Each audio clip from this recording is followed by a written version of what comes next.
Hello and welcome to this Science mini-masterclass. This is part 4 of my calculations in chemistry series where we'll be focusing on the basics of moles. Please note this is for GCSE higher tier students only. As always, I'll be helping you to secure knowledge of the facts and how to apply these effectively to exam questions, with plenty of hints and tips along the way from me. Let's get cracking.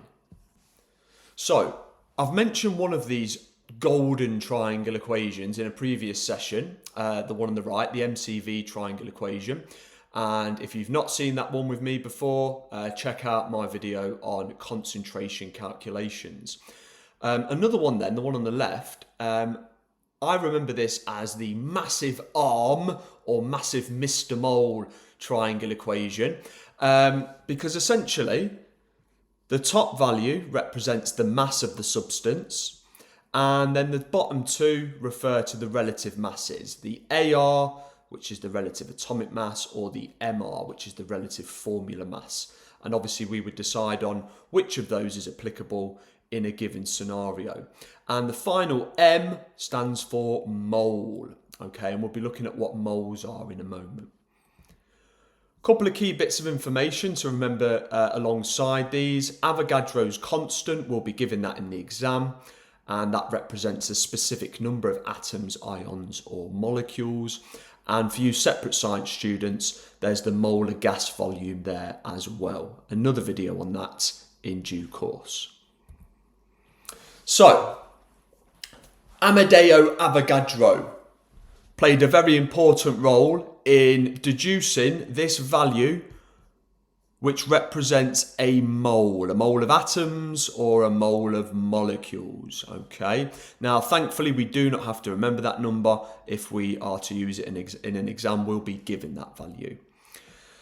And from a series of experiments then, scientists deduced that for 1 mole of a singular atom, we would need a mass that was equivalent to that element's relative atomic mass. And the same can be said for a mole of a molecule. We would need a mass that was equivalent to the relative formula mass of this molecule. And essentially that relates to this triangle equation here, okay? So applying that, to have 1 mole of the element calcium, we would need a mass of 40 grams, because 40 grams for the mass divided by the relative mass of calcium would give us 1 mole, 40 divided by 40. For a molecule like O2, which contains 2 oxygen atoms, we would need 32 grams of oxygen to have 1 mole of the molecule oxygen, that being linked to the relative mass of O2. And finally, there's another example here for calcium carbonate. We need 100 grams of calcium carbonate to have 1 mole of calcium carbonate due to the relative formula mass of CaCO3 being 100. So, in an exam context then, this is a real basic one to begin with that I'm going to do, and I've been asked to calculate the number of moles of magnesium in a 0.1 gram sample of magnesium ribbon. It's only worth 1 mark, so I know I'm only going to have to perform 1 calculation here, and it's going to be using my massive arm equation shown in the bottom left-hand corner there. I've been given the relative atomic mass of magnesium, so again, I don't have to use the periodic table to get that. I write out the equation I'm going to use, moles equals mass divided by relative mass. I substitute those values and I put my answer in on the final answer line. I've given my answer to 3 significant figures. I'd always go with that as a minimum unless specified in the question. One for you to consider then, slightly different scenario where we've got a student's response there in purple. I've included the triangle equation that would be used alongside this as well. I'd like to pause the video and think how many marks this student would get.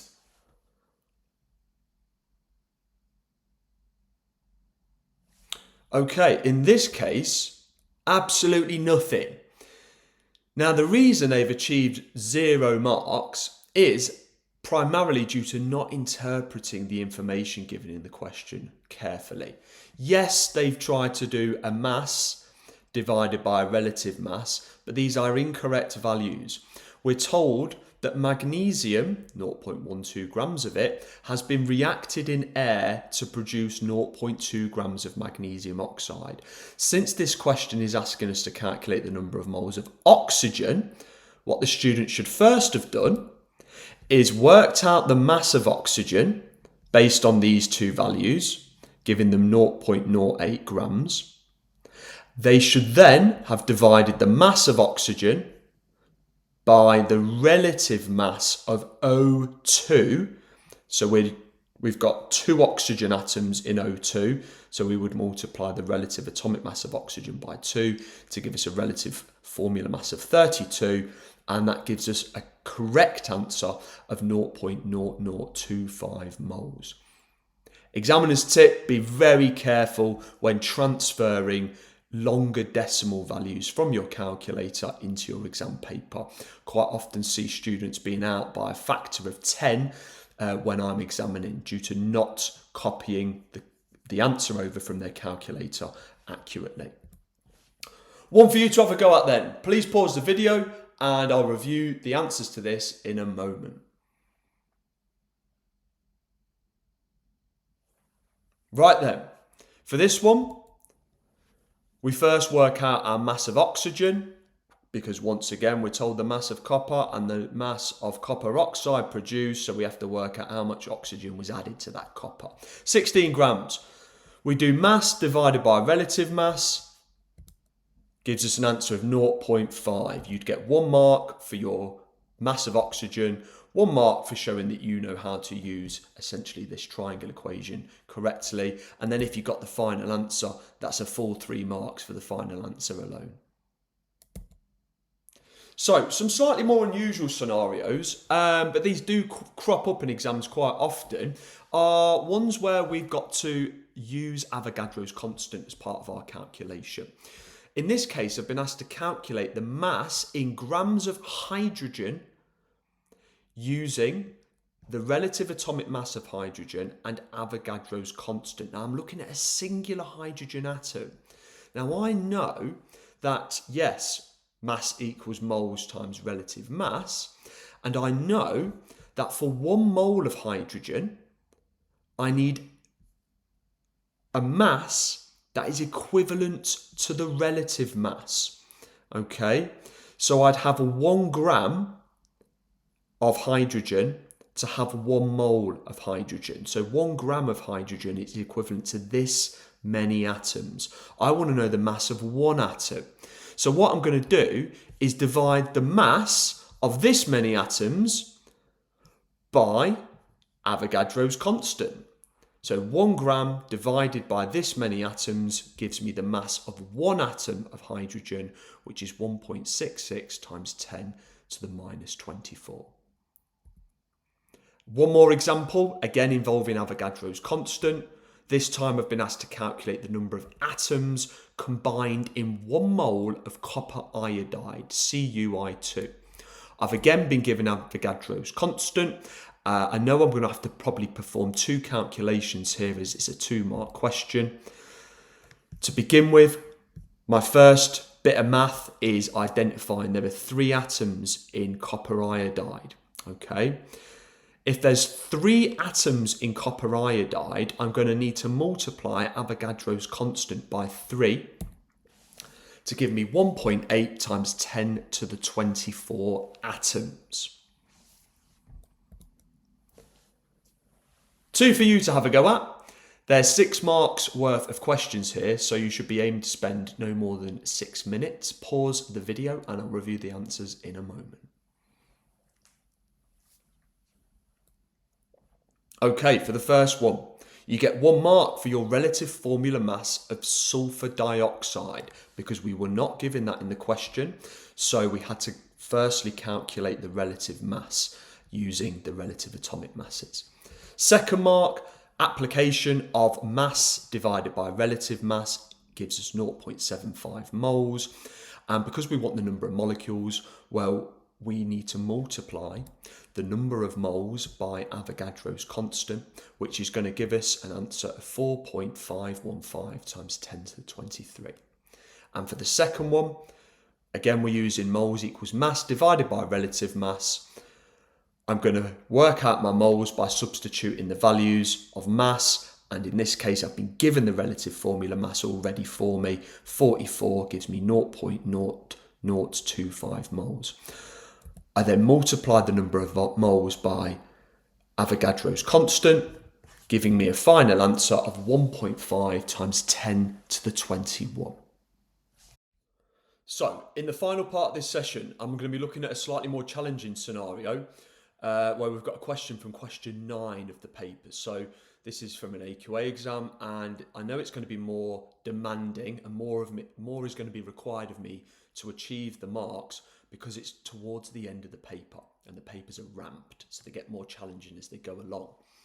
I've been asked to calculate the mass of ethane dioic acid and the mass needed to produce a volume of 250 centimetres cubed with this concentration here. I've been given the relative formula mass of ethane dioic acid in the question. Now, I'm going to require both triangle equations here. Perhaps you didn't know which one to use. Perhaps you thought you might only need to use one or both. Well, what I suggest doing is constructing two tables like this, where we input the known values from the question. This table relates to this triangle equation and this table relates to this one. I've entered the relative mass of ethane dioic acid into this table, and I've entered the concentration and the volume from the question into this one. And remember, the aim of this question is to get the mass. So I can't do that at this stage because I only have one known value for this calculation. So what I'm going to do to start with is work out the number of moles using these two values. You'll notice that the volume has been given in centimetres cubed, and I've first had to convert that to decimeters cubed by dividing by 1,000. More on those types of conversions in my concentration calculations video. By multiplying the concentration by the volume, that gives me 0.12 moles. I've got a mark for that, and I've entered that into both tables. What I can now do is calculate the mass of ethane dioic acid using the relative mass and the moles.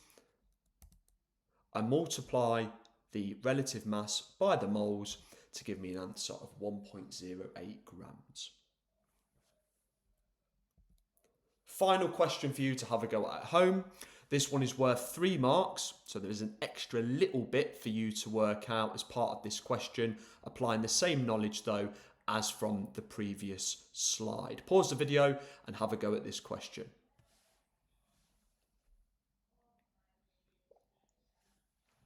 Right then, our two tables shown here, which relate to the two triangle equations. To begin with, we're going to work out the number of moles by doing the concentration multiplied by the volume, which again we had to convert to decimeters cubed. 1 mark for 0.07 moles. That value can then be transferred to our first table. And again, we are after the mass, but we don't have the relative mass. We've got to calculate that. So you're going to get a mark for performing your relative formula mass calculation there. Again, if that's a challenge to you, then please review my video on relative formula mass calculations. Once I've got my relative formula mass of copper sulfate, I'm then going to multiply that by my moles to give me a final answer of 11.165. Acceptable answers rounded here to 4 significant figures and 3 significant figures. And that's a wrap. Mission complete. That's mole calculations, the basics of mole calculations. If you found this video useful, please hit the like button. And for more mini masterclasses for science, please subscribe to my Science Mini Masterclasses channel. See you in the next one.